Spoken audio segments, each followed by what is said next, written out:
শরৎ পূর্ণিমা আমাদের জীবনে কতটা মাহাত্ম্য রাখে? মা লক্ষ্মীর কৃপা আজকের দিনে আমরা কেমন করে পাব? ধনধান্যে আমাদের সংসার কিভাবে পরিপূর্ণ হয়ে উঠবে? মায়ের কৃপা পেতে গেলে দীপদানেরই বা মাহাত্ম্য কতটা আমাদের জীবন। এই একই ভিডিওর মাধ্যমে আপনারা এমন অনেক কিছু অজানা তথ্য জানতে পারবেন। তো এই ভিডিওটা দেখার অনুরোধ রইল, সম্পূর্ণ ভিডিওটা দেখুন, নিশ্চয়ই ভালো লাগবে। শরৎ পূর্ণিমা হিন্দু ধর্মে এক অত্যন্ত পবিত্র ও আধ্যাত্মিক দিন, যাকে অনেক নামে ডাকা হয়, যেমন কৌমুদী পূর্ণিমা, রাস পূর্ণিমা বা কোজাগরী লক্ষ্মী পুজো। প্রথমেই বলে রাখি যে শরৎ পূর্ণিমা কি। শরৎ পূর্ণিমা হলো আশ্বিন মাসের পূর্ণিমা তিথি, যখন চাঁদ তার পূর্ণরূপে সবচেয়ে উজ্জ্বল ও শুভ অবস্থায় থাকে।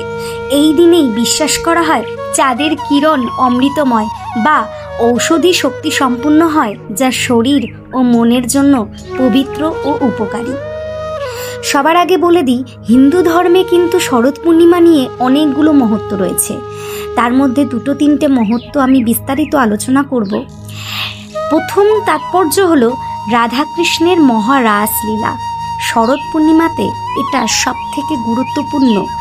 শ্রুতি ও পুরাণ মতে এই রাতেই শ্রীকৃষ্ণ বৃন্দাবনের গোপীগণ সহ মহারাস করেছিলেন। এই লীলা ভক্তি, প্রেম ও আত্মার ঐক্যের প্রতীক, তাই একে রাস পূর্ণিমাও বলা হয়। প্রেম রসের পূর্ণতা পায়। 2 নাম্বার কি? মা লক্ষ্মীর আরাধনা, কোজাগরী লক্ষ্মী পুজো যাকে বলা হয়। এই রাতে মা লক্ষ্মী পৃথিবীতে অবতীর্ণ হয়ে দেখেন কে জাগ্রত আছে। মা লক্ষ্মীর যে ভক্ত রাতে জাগ্রত থেকে আরাধনা করেন, তাকে মা লক্ষ্মী ধন, সৌভাগ্য ও শান্তি প্রদান করেন। তাই বাংলার এই দিনে কোজাগরী লক্ষ্মী পুজো ঘরে ঘরে করা হয়। শরৎ পূর্ণিমার আরও 2টি কারণ মাহাত্ম্য রয়েছে, যে দুটি না বললে আমি এই ভিডিওটা সম্পূর্ণ করতে পারবো না।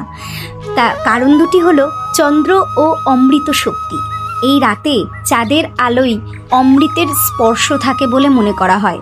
অনেকে দুধ, ক্ষীর বা চন্দন দুধ মিশ্রিত খাবার চাঁদের আলোয় রেখে পরে তা গ্রহণ করেন, যাতে তার ঐশ্বরিক শক্তি দেহে প্রবেশ করে। 4 নাম্বার কি? ভক্তি, প্রেম ও শক্তির পূর্ণতা। শরৎ পূর্ণিমা শুধুমাত্র আচার নয়, এটি হৃদয়ের পরিশুদ্ধি, প্রেমের দেবত্ব এবং ভক্তির সম্পূর্ণতার প্রতীক। এবারে বলি, শরৎ পূর্ণিমার দিনে হিন্দু মতে, হিন্দু ধর্মে কি কি করা হয়। এই দিনে আমরা কোন কোন কাজগুলো করলে আমাদের সংসার ধনজনে পরিপূর্ণ হয়ে উঠবে, মা লক্ষ্মীর কৃপা হবে। তো মা লক্ষ্মীর কৃপা পাওয়ার জন্য তো মা লক্ষ্মীর পূজা, আরতি এবং ঘর শুদ্ধ করে পরিষ্কার পরিচ্ছন্ন করে মায়ের পুজো করতে হবে। রাধাকৃষ্ণের নাম স্মরণ, কীর্তন ও ভজন তো করতেই হবে। সঙ্গে দুধ, চালের ক্ষীর ও পায়েস চাঁদের আলোয় রেখে গ্রহণ করলে, তা রাত্রে জেগে ধ্যান, জপ ও পাঠ করলে তাতে ঐশ্বরিক শক্তি আরও বৃদ্ধি পায়। তো বন্ধুরা, আজ শরৎ পূর্ণিমা, আকাশ ভরা শুভ্র আলো, হৃদয়ে ভরা প্রেমের জ্যোতি। বৃন্দাবনের কুঞ্জবনে আজও সেই নিত্যলীলা হয়ে চলেছে। আজও সেই রাতের প্রতিধ্বনি দেখা যায় বা শোনা যায়, যেদিন শ্রীকৃষ্ণ রাধা ও ব্রজগোপীদের সঙ্গে রসলীলা করেছিলেন। তা প্রেমের অনন্ত উৎসব আজও আমাদের মনে গেঁথে আছে। ভক্তবৃন্দ, সবার আগে একটা কথা বলে রাখা ভালো, মানে আমি যতটুকু জানি ততটুকুই আপনাদের জানাতে চাই।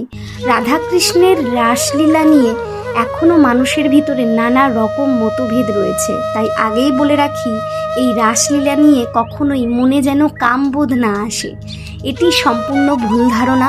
তাই পরিষ্কার করে দিতে চাই, শ্রী ভগবান যখন রাসলীলা করেন, তখন একটা 6 বছরের গোপীও থেকে 70 বছরের গোপিনী পর্যন্ত উপস্থিত থাকেন ভগবানের সঙ্গে রাস করার জন্য বা নৃত্য করার জন্য। তাই ভগবানের প্রতি এই অশুভ কামবোধ যেন একদমই না আসে, তাতে মহাপাপ হবে। তাই শরৎ পূর্ণিমার রাতকে বলা হয় রাস পূর্ণিমা। এই রাতেই বৃন্দাবনের যমুনার তীরে পূর্ণ চাঁদের আলোয় শ্রীকৃষ্ণ তার মাধুর্য মূর্তি ধারণ করে রাধার সঙ্গে রসলীলা করে চলেছেন বলে শাস্ত্রে বর্ণিত আছেন। চন্দ্রলোকিত সেই রাত গোপীদের হৃদয়ে এক অমৃতময় আকর্ষণ জায়গা। ভগবান কৃষ্ণের প্রতি নিখাদ প্রেম, যেখানে কোনো মোহ বা কামনা বা অহং নেই। রাসলীলা আসলে শুধুই নৃত্য নয়, এটি ভক্তি ও প্রেমের চরম ঐক্য, যেখানে রাধা হলেন সেই প্রেমের কেন্দ্রবিন্দু আর কৃষ্ণ হলেন সেই প্রেমের পরিপূর্ণতা। তাই রাধা কৃষ্ণের মিলন মানে জীব ও পরমাত্মার মিলন, যেখানে আত্মা পরম প্রেমে ভগবানে লীন হয়ে যায়।